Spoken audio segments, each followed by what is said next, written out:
that no communication occurred with the outside. Scortesco revealed the following in a published letter. Quote, in the case of John the 23rd, 1958, and of Paul the 6th, 1963, there were communications with the outside. It was thus known that there were several ballots in the first conclave, which resulted in the election of Cardinal Tedeschini, and in the second, Cardinal Siri, end quote. Scortesco obtained this shocking information from members of the Noble Guard, and Scortesco was found burned alive in his bed shortly after the publication of this letter. So Scortesco, prior to being knocked off, revealed that Cardinal Tedeschini, not Antipope John the 23rd, was actually elected first in 1958, and Cardinal Siri, not Antipope Paul VI, was elected first in 1963. Scortesco also mentioned communication with the outside, which his later writings indicate involved the B'nai B'rith, Jewish Freemasonry. If communications with the outside unlawfully influence a papal election, this means that such an election is invalid. The outside communication with the Freemasons most probably prevented Tedeschini and Siri from having the free ability to accept their elections, probably by various threats, including death. The Communists and the Freemasons knew that neither Tedeschini nor Siri would go along with their evil attempts to destroy the Catholic Church, so they had to block their elections. If the outside communication mentioned by Scortesco did influence Tedeschini and Siri from having the free ability to accept their elections, then the subsequent elections of Antipopes John the 23rd and Paul VI were absolutely invalid for that fact alone. For the Church teaches that each person in a papal election must be free. Those who want more proof that the elections of Antipope John the 23rd and Paul VI were invalid need only to examine the revolution they caused. One needs only to think of the desolation of the faith that ensued and the millions of souls that have been lost. And one needs only to consider how they wasted no time in systematically trying to dismantle the Catholic Church. 30 Days magazine, a magazine favorable to the Vatican II antipopes, held an interview in 1994 with the head of Italian Freemasonry, the Grand Master of the Grand Orient Lodge of Italy.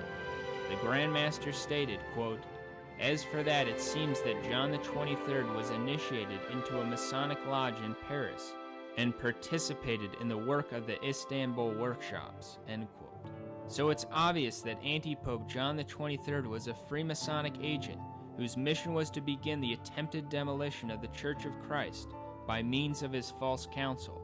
It is also known that on October 26, 1958, white smoke was seen emerging from the Sistine Chapel, indicating that a new pope had been elected, but no pope emerged. This was reported by newspapers throughout the world and heard on radio. Cardinals were even seen from the windows of the Apostolic Palace waving to the crowd, something not permitted if the conclave is still in session. They too thought a pope had been elected, but after some minutes the white smoke changed to black smoke, and still no pope came out. It was only 2 days later that Antipope John the 23rd was elected, and after his election, he held a mysterious 8-hour post-election meeting with all the participants in the conclave. Why did Antipope John the 23rd have to hold this post-election meeting? Did it concern the first set of white smoke and the election of the real pope, which he and the enemies of the church blocked and prevented? It's obvious that the first set of white smoke indicated the election of the true pope, probably Tedeschini. Everyone, even the cardinals, believed that we had a new pope. But then the Freemasons and the Communists got involved and prevented the new pope from assuming the office. This was the outside communication which Scortesco revealed. Then the white smoke changed to black smoke. And 2 days later, the Freemasons and the Communists implanted their man, the Freemasonic agent, Antipope John the 23rd. The same interference occurred in the 1963 conclave, although in this case, Cardinal Siri was the man who had his election illegally blocked in favor of the infiltrator Giovanni Montini, Antipope Paul VI. Some ask if Tedeschini and Siri were elected in 1958 and 1963 respectively. Why didn't they stand up for their office more vigorously?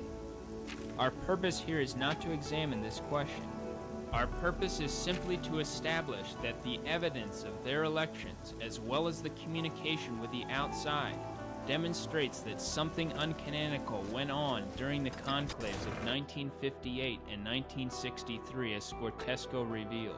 This makes perfect sense because we know by divine faith that Antipope Paul VI could not have possibly possessed the keys of Peter, since he solemnly bound his subjects to the heresies of Vatican II.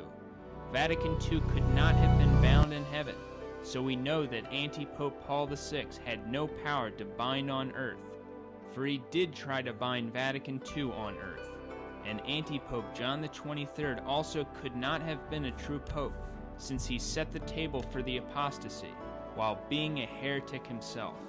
Even Malachi Martin, a best-selling author, a Vatican insider, and a hero of many defenders of Antipope John XXIII and Paul VI, blows this story wide open by admitting in his book The Keys of This Blood that it's well known that Cardinal Siri received the required number of votes to make him pope in 1963, but that Siri was influenced by what Martin calls, quote, a little brutality, end quote.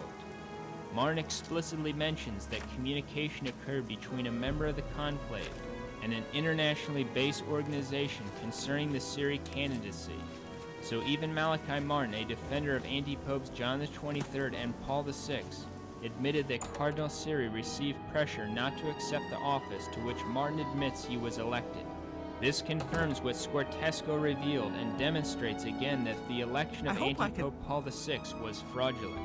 But besides the testimony of Martin and Scortesco, an interview that Cardinal Siri gave before his death is worthy of note. In a published interview with the Marquis de Franquerie, Louis Remy, and Francis Delay, Siri was asked questions on various topics, including what Scortesco revealed about his election. While denying various other things in the interview, Siri would not deny that he was elected pope. All he would say was that, quote, I am bound by the secret. This secret is horrible. I would have books to write about the different conclaves. Very serious things have taken place, but I can say nothing. The interviewers concluded that since Siri denied other things they asked him, but would not deny that he had been elected, that what Scortesco said was true. One should note that Siri was mistaken about being bound by the secret of the conclave, for the secret of the conclave would not bind when the salvation of millions of souls are at stake. And the horrible secrets of the conclave which Siri alluded to, without a doubt, referred to the unlawful intervention of outside forces, which blocked his ability to accept the chair of Peter. There is much more that could be said on this topic, but none of this evidence is necessary to prove that Antipope Paul VI was an antipope, who did not possess the keys and authority of Peter. We know this from the heresies of Vatican II and his confirmation of them. No one can deny this. The information concerning the 1958 and 1963 conclaves simply indicates how all of this has happened, and it demonstrates that none of the actions of the Vatican II antipopes have any bearing on papal infallibility. Thus, is there any surprise why Malachi Martin also reveals that at 12 a.m. on the day of Antipope Paul VI's coronation, a black mass was celebrated, and Satan was enthroned in the Vatican? Also, is there any doubt why Antipope Paul VI proceeded to give away the papal tiara, the sign of a true pope's authority, to a Jewish merchant? It is also documented that Antipope John XXIII frequently remarked that Vatican II was a new Pentecost. Pentecost is recognized as the day on